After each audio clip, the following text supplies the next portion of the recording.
వయనాడు విషాదం మర్చిపోకముందే విజయవాడలో వరదల వల్ల ఎన్నో కుటుంబాలు అతలాకుతలమయ్యాయి. భారీ వర్షాల కారణంగా వరద ముప్పుకు గురైన విజయవాడ ఇంకా తేరుకోలేదు. ఇప్పటికీ విజయవాడలోని చాలా ప్రాంతాలు నీట మునిగి ఉన్నాయి. మరోవైపు కృష్ణానదికి భారీగా వరద నీరు ప్రవహిస్తోంది.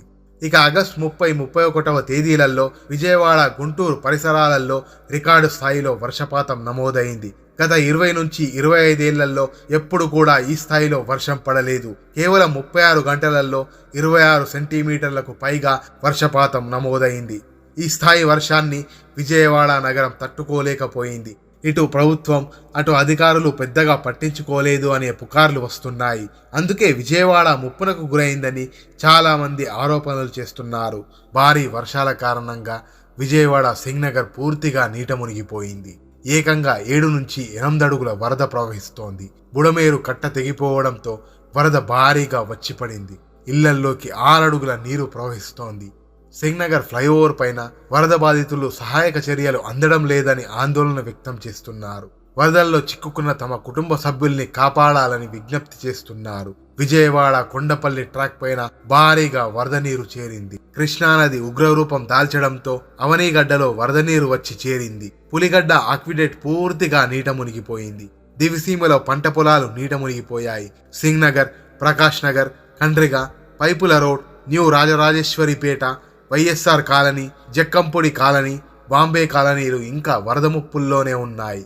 అసలు ఇంతటి వరద ప్రవాహానికి కారణం బడమేరు వాగు. ఖమ్మం, ఎన్టీఆర్ జిల్లా సరిహద్దుల్లో ఉన్న కొండలు, గట్ల మీద నుంచి ఏర్పడే జలాశయాలు, నీటి ఊటలు, వర్షపు నీటి ద్వారా ఏర్పడిందే ఈ బడమేరు వాగు. బడమేరు వాగు ప్రవాహం పెరగడం వల్లే విజయవాడ దాదాపు గత అర్ధ శతాబ్దంలో ఎప్పుడూ చూడనంత వరదను చూడాల్సి వచ్చింది. కాలనీలకు కాలనీలు నీట మునిగిపోయాయి.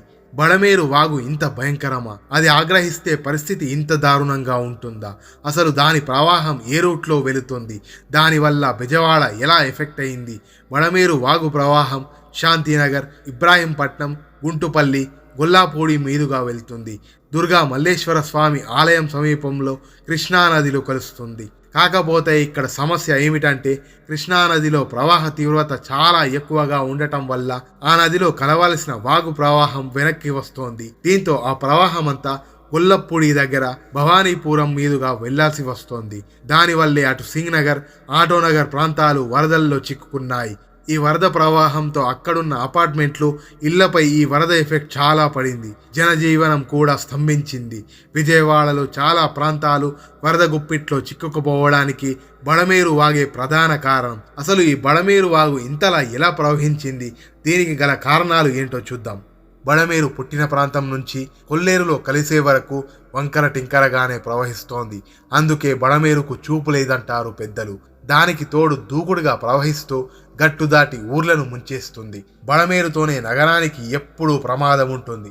అందుకే ఈ బడమేరు వాగును సారో ఆఫ్ ద విజయవాడ అని పిలుస్తారు. బడమేరు వాగు మైలవరం, ఏ కొండూరు, జీ కొండూరు కొండ ప్రాంతాల నుంచి ప్రవహించి వెలగలేరు వద్ద రెండుగా చీలుతుంది. ఒకటి ఇబ్రాహీంపట్నం, అగిరిపల్లి మీదుగా కృష్ణానదిలో కలిస్తే రెండవది విజయవాడ మీదుగా కొల్లేరుకు చేరుతోంది. బడమేరులో సాధారణంగా 10 నుంచి 11,000 క్యూసెక్కుల నీరు ప్రవహిస్తోంది. కానీ ఆగస్టు 31వ తేదీ సాయంత్రం 45,000 క్యూసెక్కుల నీరు దాటి ప్రవహించడం, అదే సమయంలో కృష్ణానదిలో ప్రవాహం ఎక్కువగా ఉండటం ఈ వాగునీరును వెనక్కి తన్ని ఎన్టీపీసీని ముంచేస్తుందన్న భయం కలిగింది. దాంతో ఎన్టీపీసీని కాపాడాలనే ఒత్తిడితో బడమేరు వరదను విజయవాడ వైపు వదిలేశారు.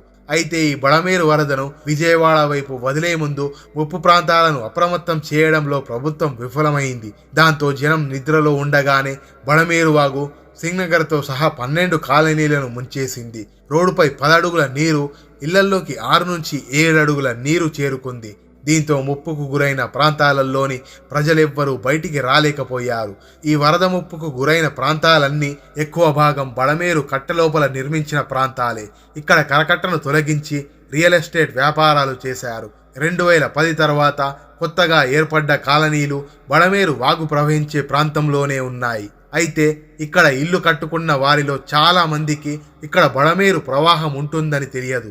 ప్రభుత్వం కూడా ఈ విషయాన్ని గుర్తించలేకపోయింది. బడమేరు ఆక్రమిత ప్రాంతాలలో ఇంటి స్థలాలను కట్టిన ఇళ్లను తక్కువ రేటుకే రియల్ ఎస్టేట్ వ్యాపారులు అమ్మేసేవారు. అయితే మధ్యతరగతి ప్రజలు ఇక్కడ స్థలాలను, ఇళ్లను కొనుక్కున్నారు. దీంతో ఇక్కడ మరో నగరమే ఏర్పడింది. మరి ఇలాంటి ప్రాంతంలో కట్టడాలకు అధికారులు అనుమతులు ఎలా ఇచ్చారనేది ఇప్పుడు అతిపెద్ద ప్రశ్నగా మారింది. ఇక బడమేరు వాగు ప్రవహించి కొల్లేరును చేరుకుంటుంది. ఈ కొల్లేరు విషయానికొస్తే కొల్లేరును కబ్జా చేసి చేపలు, రొయ్యల చెరువులు ఇష్టారాజ్యంగా తవ్వుకున్నారు. దీంతో బడమేరు వరద నీరు కొల్లేరులోకి వేగంగా వెళ్లే పరిస్థితి లేకపోయింది. బడమేరు వాగు చుట్టూ ఆక్రమణలు, కొల్లేరు ముఖద్వారంలో చేపల చెరువులు కలిసి విజయవాడను ముంచేశాయి.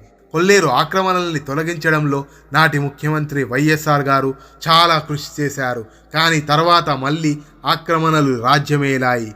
వరద బాధితులను ఆదుకోవడంలో ప్రభుత్వం ఘోరంగా విఫలమైందనే విమర్శలు పెద్ద ఎత్తున వినిపిస్తున్నాయి. ఎన్టీపీసీని కాపాడడంలో ఉన్న శ్రద్ధ, చిత్తశుద్ధి ప్రజల పట్ల లేదనే విమర్శలు వస్తున్నాయి. ఇక ఈ వరదల్లో చిక్కుకున్న వారంతా త్వరగా బయటపడాలని ఆ విజయవాడ దుర్గమ్మను మనస్ఫూర్తిగా కోరుకుందాం. మరో వీడియోలో మళ్ళీ కలుద్దాం. అంతవరకు సెలవు.